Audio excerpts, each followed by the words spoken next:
that was our time to focus where we were in Tabuk. Now from Tabuk, we are coming back to Riyadh, but then we are going to take you to Unaizah, actually, in today's edition of the program. Well, today we are going to be talking a little bit more in today's edition of the program about the beautiful dates from Unaizah, as they have got so many different kinds of dates. Unaizah has beautiful date festival as well, and we are going to be talking more in terms of using these dates for trading purposes as well now, because Saudi Arabia grows such a huge quantity of dates, and we do not want to develop diabetes now after having so many dates, because here in Saudi Arabia, especially if you're sitting next to an Arabic pot of coffee, we get to see people eating mostly the sukari kind of dates, which are really, really sweet, and people don't know where to stop. They say that an odd number of date eating is really a very good habit, and Prophet Muhammad, peace be upon him, used to eat it like that too. But here in Saudi Arabia, our odd numbers could go and end up at 11 or at 13 or perhaps like 15. So we have to be very careful about how much dates we eat. So it's good as to why it is that we would get ourselves diabetes by eating all the dates that we have. Why don't we actually export them and use it for trading purposes as well? So well, a lot of wonderful ideas are going on. A lot of wonderful initiatives are being implemented in order for people to take more participation when it comes to exporting dates as well. But with this, to talk to us more on this regard, we are joined in the program. I think I need some dates. Oh yes, some dates with the Arabic coffee. So we are being joined here in the program by Mr. Jochum Khaniel. I hope I said the name right. So Mr. Jochum Khaniel is here from Holland to talk to us more about his interest of having dates out from Saudi Arabia to all the way to Holland. Actually, he wants to develop it as a regular trading cycle between Saudi Arabia and Holland. So with this, we would welcome Mr. Jochum Khaniel to our program. Thank you very much. Good morning. Thank you for coming and joining us here today, and welcome to Saudi Arabia. Ahlan wa sahlan. Thank you, thank you. Sabah al khair. Oh, wow. All right. We are impressed. And with Mr. Jochum Khaniel is also Mr. Yusuf Al-Daqil, who's here from Unaizah. We would welcome Mr. Yusuf to our capital city of Riyadh. Assalamu alaikum, Mr. Yusuf, and good morning. I am happy to be here with you and with your viewers to talk about the dates. And yes. Most definitely. Now, well, a very warm welcome to both of you gentlemen. It is actually great to be having somebody who wants to import dates, somebody who wants to export dates. It's just the perfect platform. And ladies and gentlemen, since dates are the one asset of this country, it is very well smart to go ahead and make money and profits out of it. So, Mr. Wickham, tell us as to what brought you to Saudi Arabia. What gave you the idea of coming to the Kingdom of Saudi Arabia, taking the one treasure and actually making some great business and actually providing your customers back in Holland the taste of Saudi Arabia?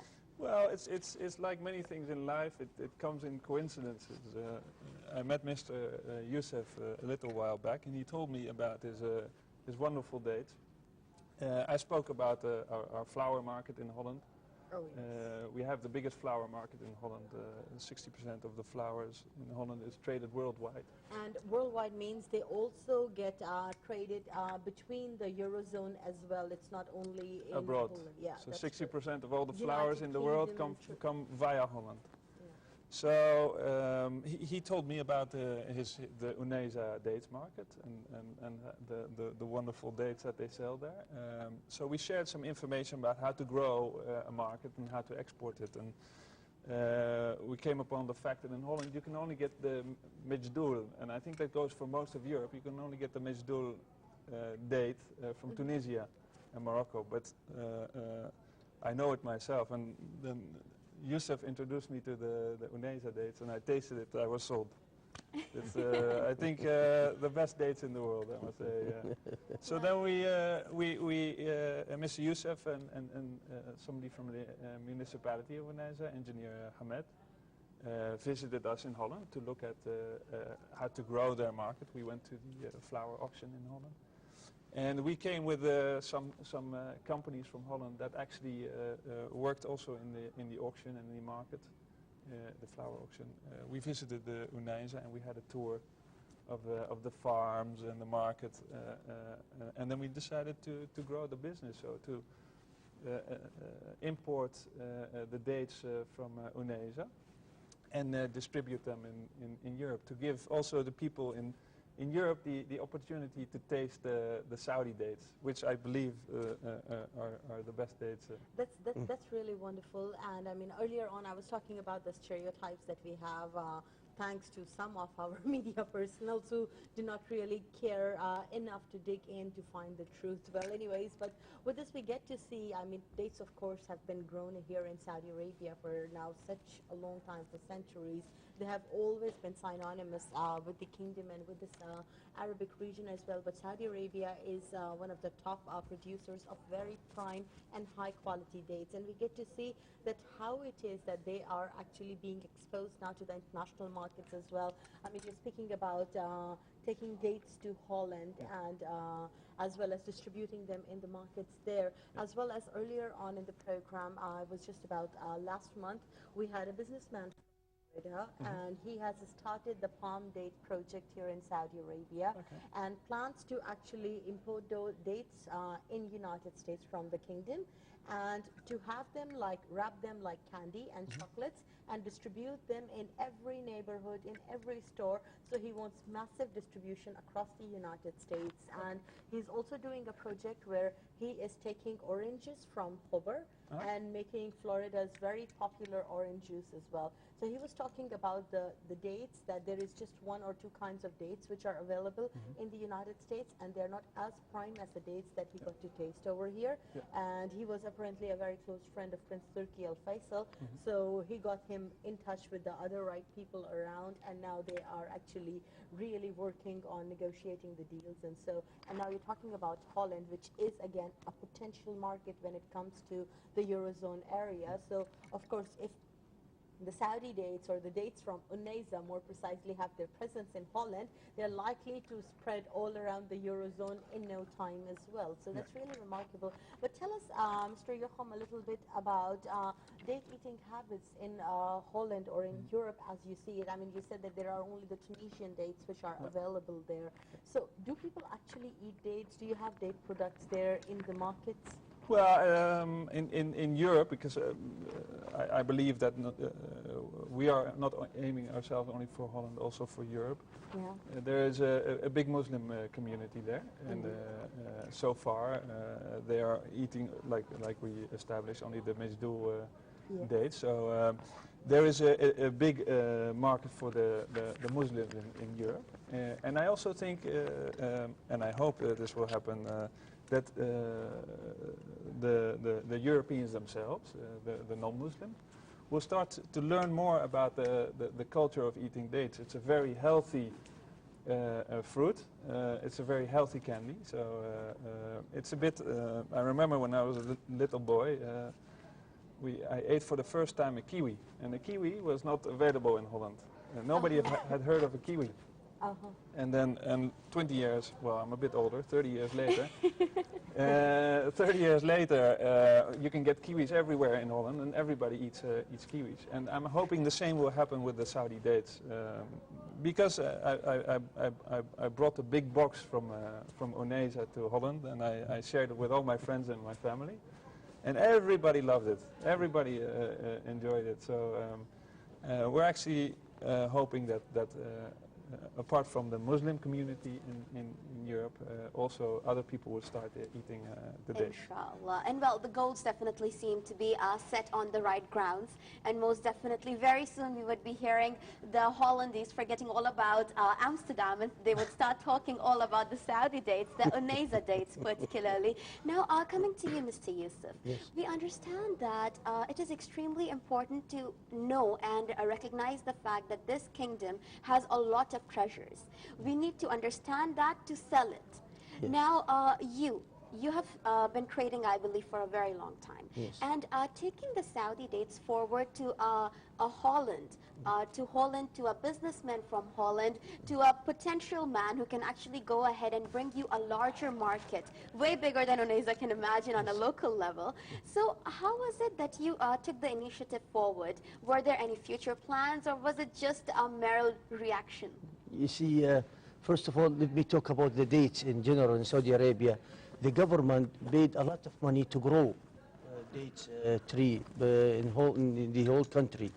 But people didn't go to the market to market for these dates. In Unaizah, we start doing celebrations, something like this, since 2006 to let the customer come and take the dates from the market. And really, we did a good job since that time. Other cities starting doing the same thing. They saw it, and they saw that this is a good way to sell the dates and other really agriculture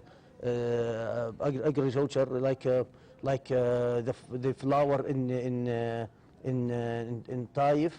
They do the same thing to us, you know. But we started.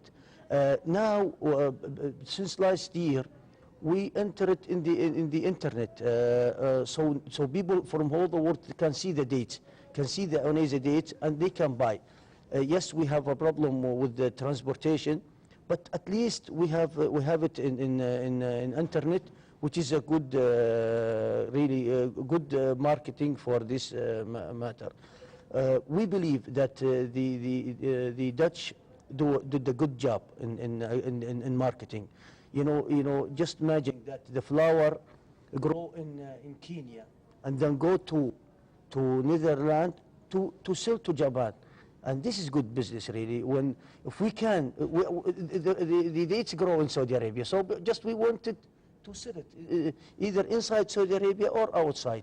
And we believe that to improve our market, we have to get you know, share from others like Netherlands, so to improve our market and to have a good sales for this matter, really. Indeed, certainly. Now, Mr. Yokum, tell us a little bit about exporting dates from Saudi Arabia.